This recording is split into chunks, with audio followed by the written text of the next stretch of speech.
You can listen to my entire life soundtrack as a playlist on Apple Music, Spotify, and Tidal. Just search for Songology with Yemi Oyediran.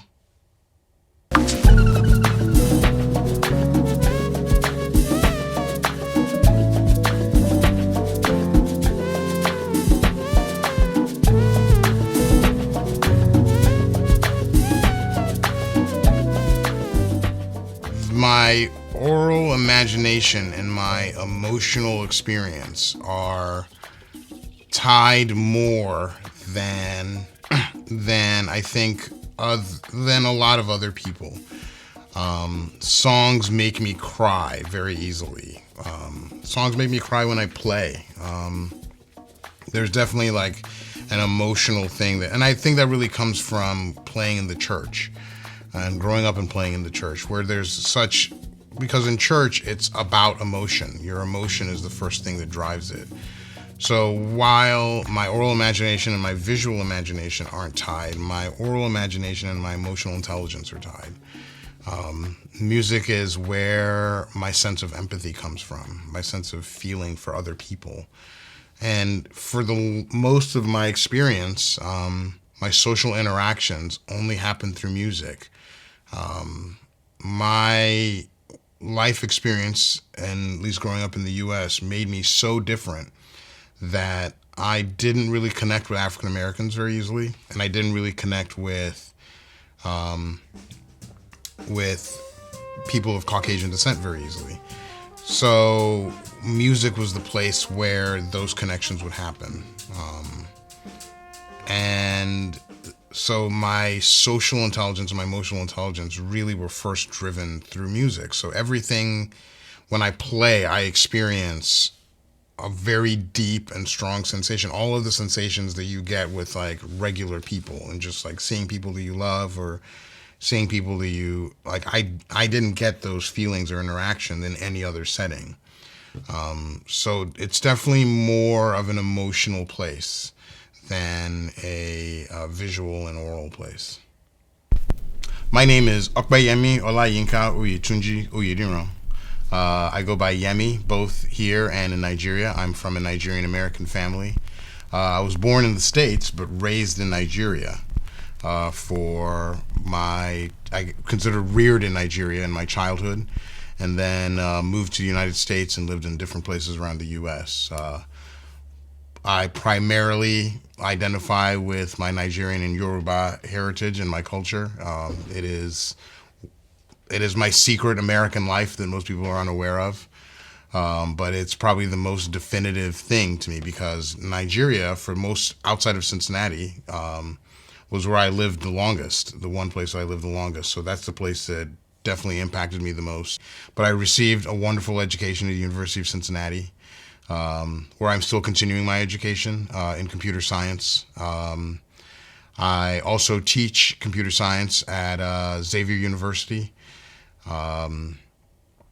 And since I've been in Cincinnati, I've been an actor at the No Theater. I've been a musician, a jazz musician. I've been a software developer professionally.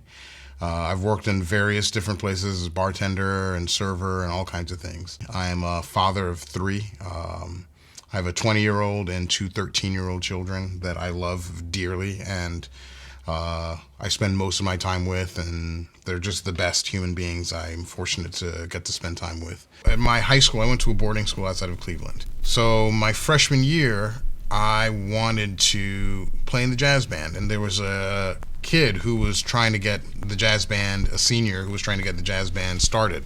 He actually lives in the Cincinnati area. He's a jazz musician in the area now. His name is Keigo Hirakawa. And he was like, yeah, we're looking for a drummer for the jazz band, and if you can get into jazz, like, we would love to have you and we'd love to use you. So I went straight to the library and I asked the librarian, I need to get into jazz. Like, can you give me some records I can listen to?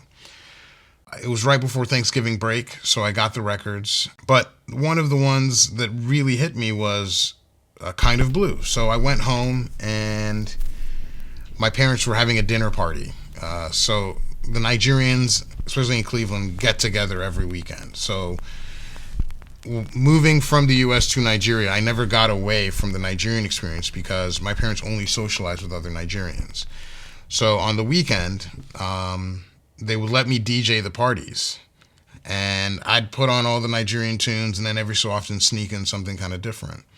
So on this particular occasion, I decided to put on Kind of Blue because I hadn't really checked it out and I wanted to spend time with it, so I just put it in. It kind of has like a different mellow vibe that was very different from the music that I'd been playing before. And I turn it off and like get ready to switch it. And one of the family friends walks up to me, is like, "Was that Miles Davis?" I was like, "Yeah." "And you're gonna take that off?" And I was like, I didn't think it matched the vibe. He's like, "Miles Davis always matches the vibe." And I was like, okay. He's like, "Put that back on."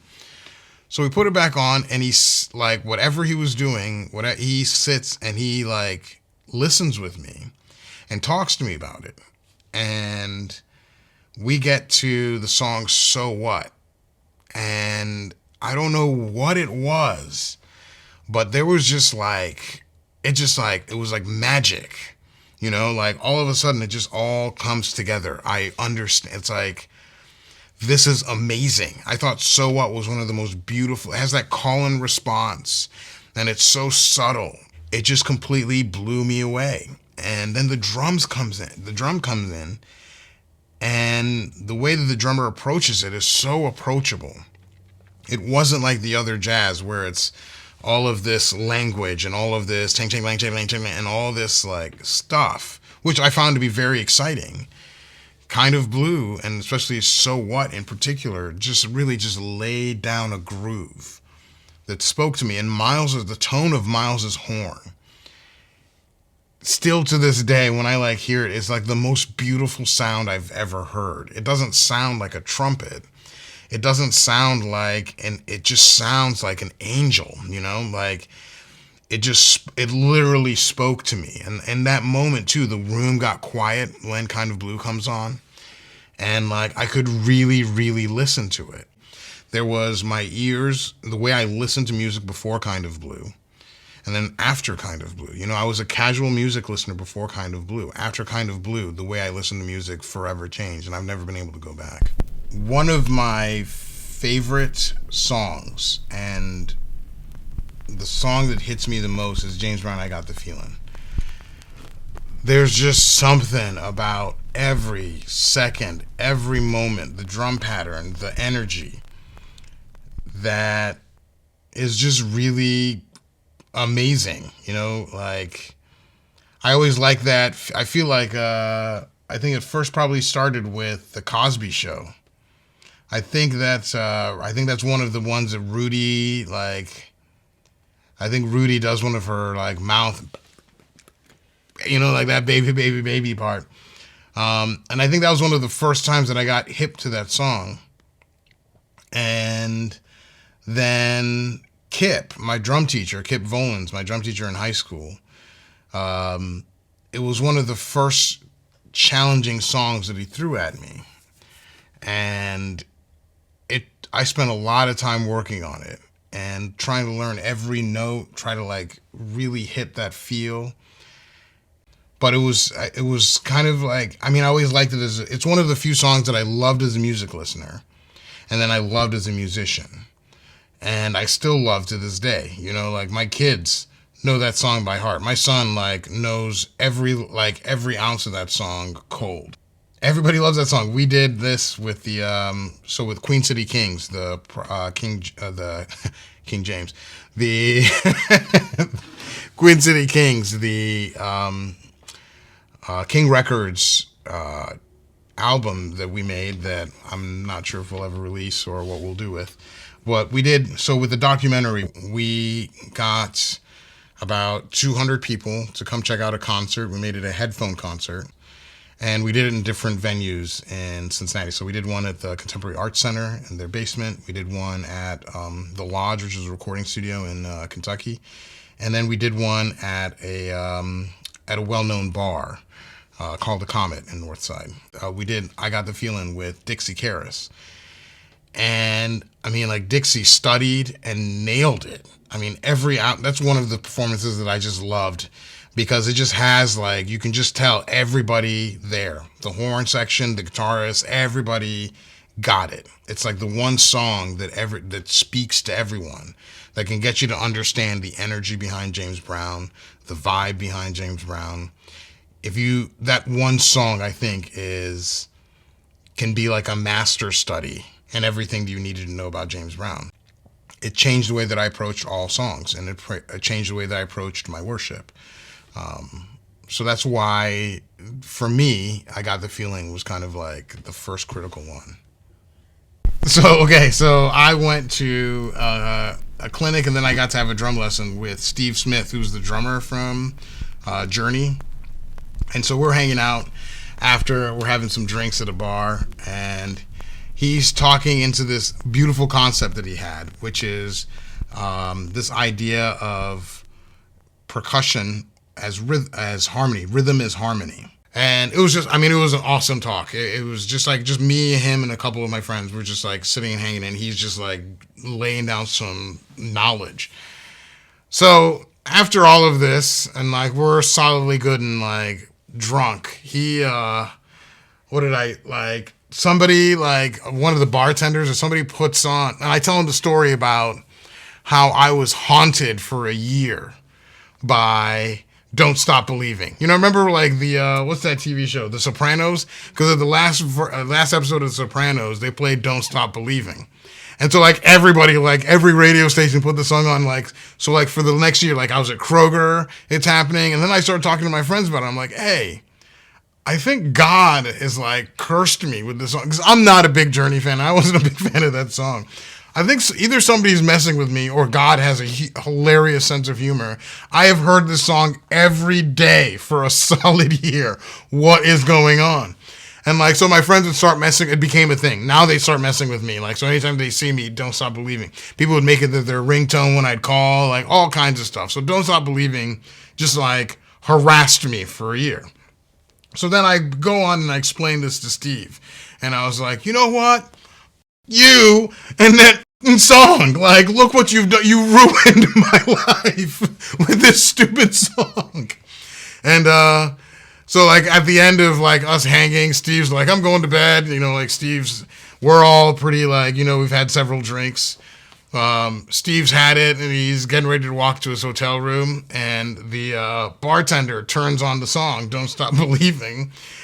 And then he turns around. He like getting ready to walk out the door. He turns around. He's like, hey, Yemi. And I'm like, I mean, Steve Smith's calling me. So, of course, I'm going to be like, yes, sir. And he's like, I just got paid, mother. And like walks out.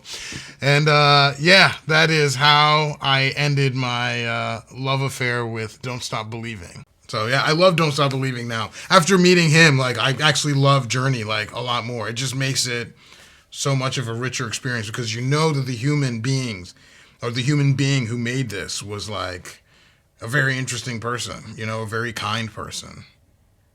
It's a cool guy. I can't say, I mean, you know, him, I've been able to meet some like really, really killing drummers. And that's how I learned that so much of the personality of the actual drummer is what you hear. You know, like Dave Weckl. Dave Weckl is an uptight dude. And I don't mean that in like a negative way. He is just about the details. Super about the details. If you take a lesson with him, he cares about you. Like emotionally to the point that it's like personal to him. So when he gets pissed about something, like you get an insight to like how he works. And like he'll give you a roadmap to like solve all your problems. But he was the one who pointed out issues in my personality that like he was like, you do this in life. You need to fix that if you want to fix this on the instrument. And, you know, he even described it. He's like, you know, like this is how I sound. This is how I work. But this is also who I am as a person. And like there has to be there's a congruence between that. And these older heads, these older drummers, I've just been like lucky enough to meet and like given me so much about like how to live life. That's like my connection with music. It's become part of my personality. It's not really a separate thing, which is back to what you were saying before. Make sure you check out the behind the scenes and the extra footage from this episode on iwptv.com.